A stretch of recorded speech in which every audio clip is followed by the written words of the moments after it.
Your content is forgettable because you keep making these mistakes. And if you keep making these mistakes, you are going to remain where you are for a very, very long time. Hey guys, welcome to Anything Content. My name is Naomi Salami and I'm here to help you out with some tips that I discovered a year into content creation that has helped me scale my YouTube channel to almost 1,000 followers. And I know when I release this video, it's gonna be 1,000 subscribers. Woo! Guys, we did a lot. We did a lot to get here. From posting to no one seeing my content to getting 10,000 views on my shorts and my videos effortlessly now. We've grown. We've grown. This channel is growing and we're going to keep growing.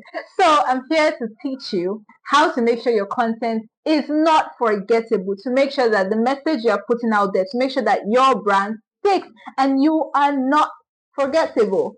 Here are some of the mistakes you're making. Mistake number one. You always give general information instead of giving that information from your point of view, from your angle. Let me use this role as an example. You're a social media manager and you're a really good social media manager. You manage tons and tons of client profiles. You manage it well. You've scaled platforms. You've gotten leads. You've grown followership. You've grown engagement. And you have your own private page that you manage. But it just seems like you're managing that page is not growing as well as you're growing other people's own. That's because you are always giving general information on your page. You should always give information, give tips based on your point of view, based from your take, based on your mistakes. If you made a mistake today, make sure to come to your page, highlight some of the mistakes. I'm not saying you should come and reveal all information, but highlight that mistake, highlight how you grew, highlight how you discovered you were making that mistake, highlight how you grew and how you scaled from it. Like when I discovered how to create a content calendar and the template that worked for me, I came on here to give you guys the gist. And I put a free content calendar template for anybody that was ready. It's still there for anybody that was interested in it at the time and is still interested in it. I came on here. I was like, I discovered something new, and I want you guys to have it from my take, from my point of view. Because at the end of the day, we're not really experts that even say that they are experts. At the end of the day, we're still learning. We're still taking things one day at a time, and we learn from our mistakes and from the experiences of other people and ourselves. So always give the information or tips from your point of view, not something you picked up from ChatGPT or Google.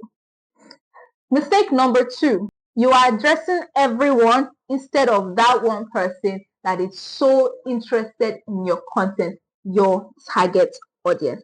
I will keep repeating this until it sticks. Not everyone is your target audience.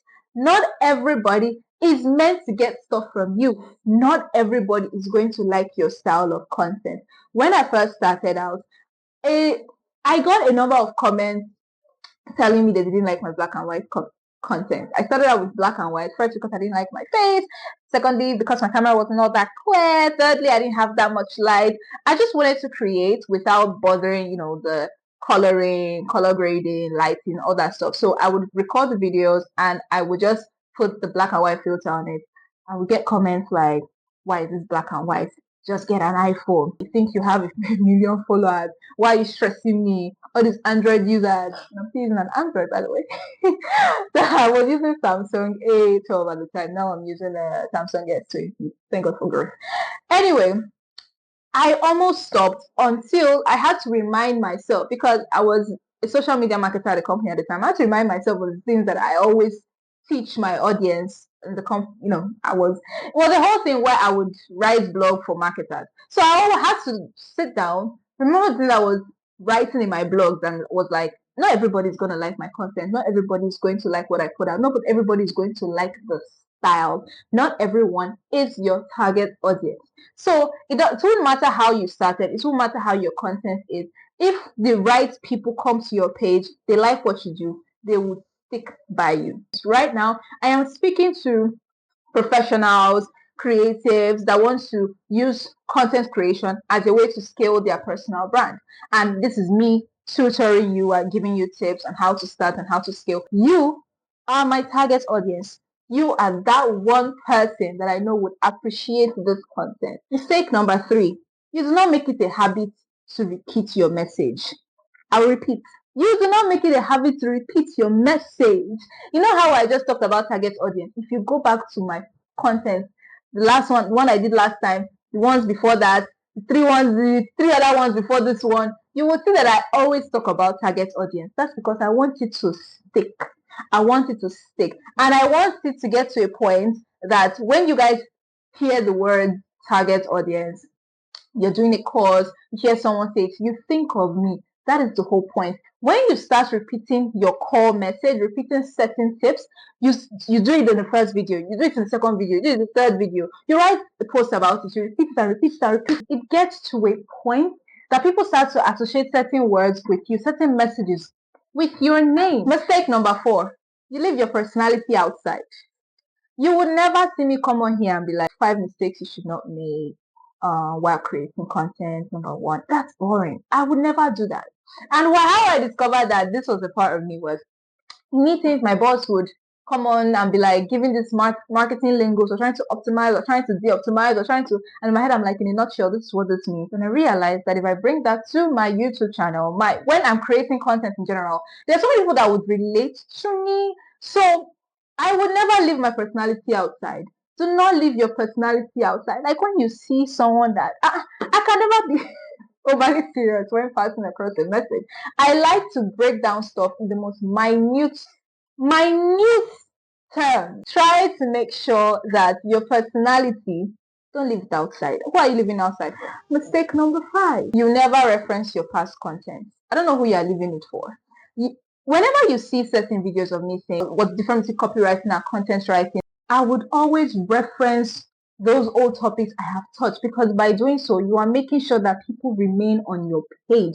Have you ever gone to search for a Nollywood movie on, let's say, for Nigerians or anybody outside Nigeria, Money or Nollywood shows, and you watch one and you're like, oh, let me check if she's done some other ones? That is exactly why you should always reference your old topics, so that people will remain on your page. It is one sure way to make sure that they're like, oh, this seems interesting. This person has touched on this. Let me go check this out. So never forget to reference your old posts that are relevant to what you're talking about right now.